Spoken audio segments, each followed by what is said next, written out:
among active coaches in wins behind Greg Popovich. He is 13th all-time with 876. And again, we'll talk about who's not here.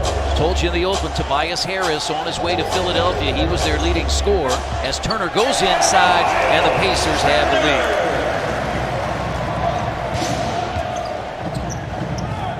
Montrezl Harrell's been coming off the bench and been very effective this year. The fourth-year player out of Louisville, 16 points per game. And he goes right inside and uses some physical play to score against Turner.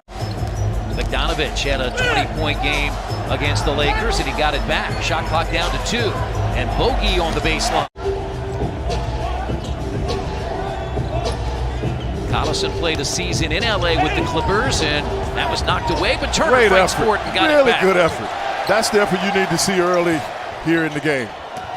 Yes, yes. That's unselfish basketball. Unselfish with a 7-footer going on his knees to come up with it.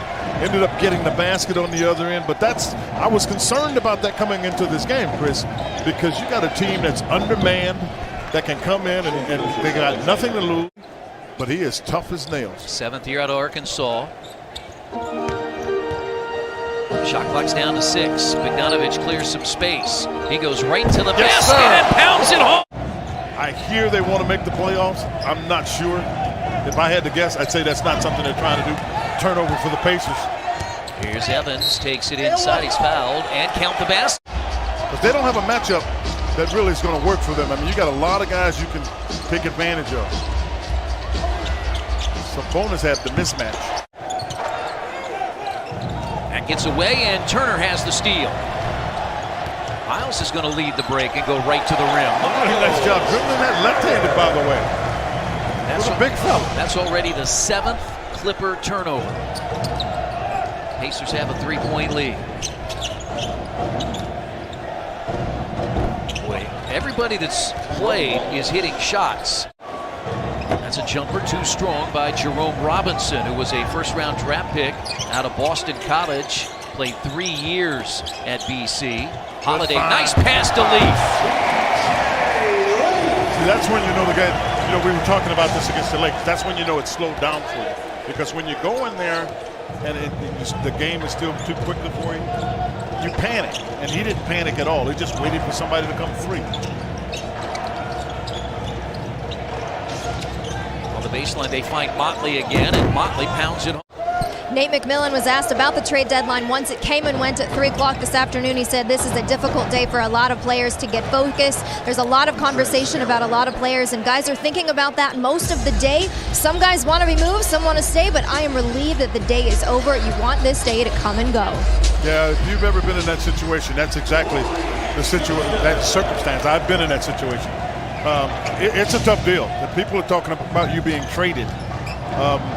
It's interesting because players don't see it as somebody looking to get you. What you are finding yourself in a position of, somebody's telling you they don't want you. That's an unusual position for a player. 2nd year in a row, the Pacers want continuity, and that's a 3. And it's Jerome Robinson, and it's a 1-point Pacers lead. A lot of dribble penetration by this Clippers team, Chris. Clippers have made 4 of 7 from 3-point range as Corey Joseph has his 3rd field goal. 47-44 Indiana. And that's a tribute to the front office staff and this group. Despite the injury to Victor Oladipo, there is plenty that the Pacers have on their agenda leading into the final 25-plus games of the year. You know, last year it was one of those circumstances that and Kevin Pritchard did a really good job, and I think they've done a terrific job, is the Pacers decided and asked that you not make the change. As Corey Joseph's jump shot too strong, long rebound, Collison got it. Bogdanovic for 3. That's all day. Bojan. I bet you Victor down in Miami has a big smile, doesn't he? Oh, no question. That's blocked away. Slapped on the glass. Bogey again. You need a timeout, Doc. That's what Bojan. He was claiming he was fouled by Sindarius Thornwell. I mean, that heavy reaction, that makes you believe he claimed that he was fouled. No question. So that ends a 13-0 run, and it's a 12-point Pacers lead. Both teams shooting better than 60%. The Clippers at 61, Indiana at 67. And Young goes inside, and he adds 2 more to a 14-point first half. Chris, you're talking about a Pacer team. The Clippers, with the 3 trades in 48 hours, have just 10 players on their roster available tonight. Step back by Collison.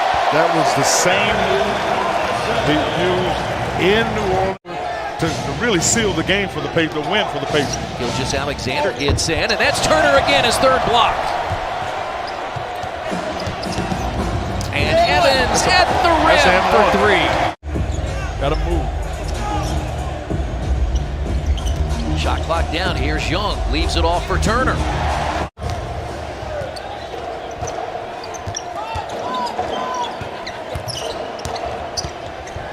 Inside, and Harrell.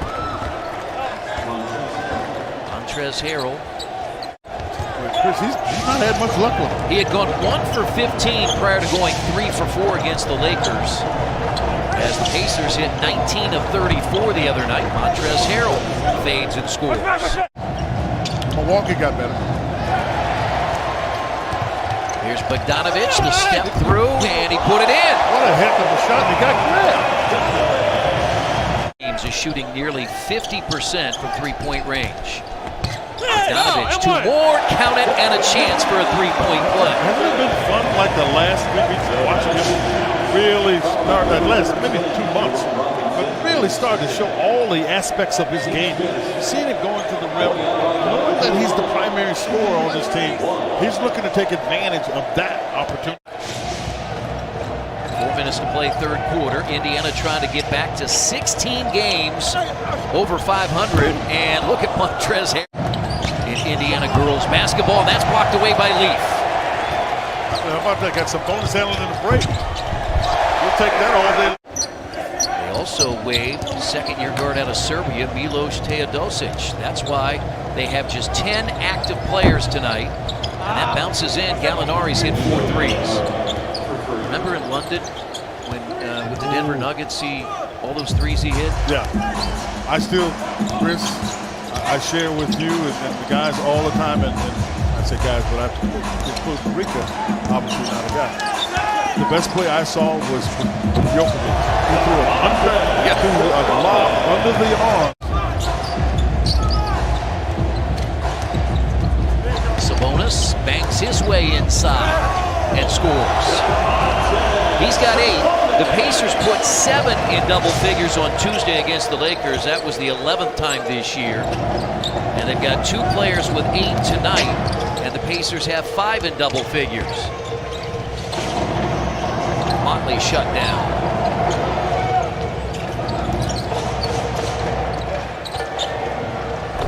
And a jumper by Motley. If he's not healthy, then the team has a lot to do with it. But if he's healthy, oh man, what a heck of a play there by Edmund Sumner. I always want to call him Summer. But he did a nice job against the Lakers on his way to a career high 17. Because he's really athletic. I mean, first of all, he's 6'6", so he's long, and those kind of plays he can make. And you know, the one in the first half he took, where he shot it a little bit left-handed, was a tough shot that he could. I'll say this about him. It stopped him from letting it go. It has not. It may not go in the basket, but it's leaving his hand. Hey! And that's a basket for Angel Delgado, his first points in the NBA. Talk to Doc Rivers. They'll see each other again March 19th at Staples Center, and the Clippers will look a whole lot different than they look tonight. Yeah, they most definitely look a lot different. You know, kudos to the Pacers, because you need to play regardless of the circumstances.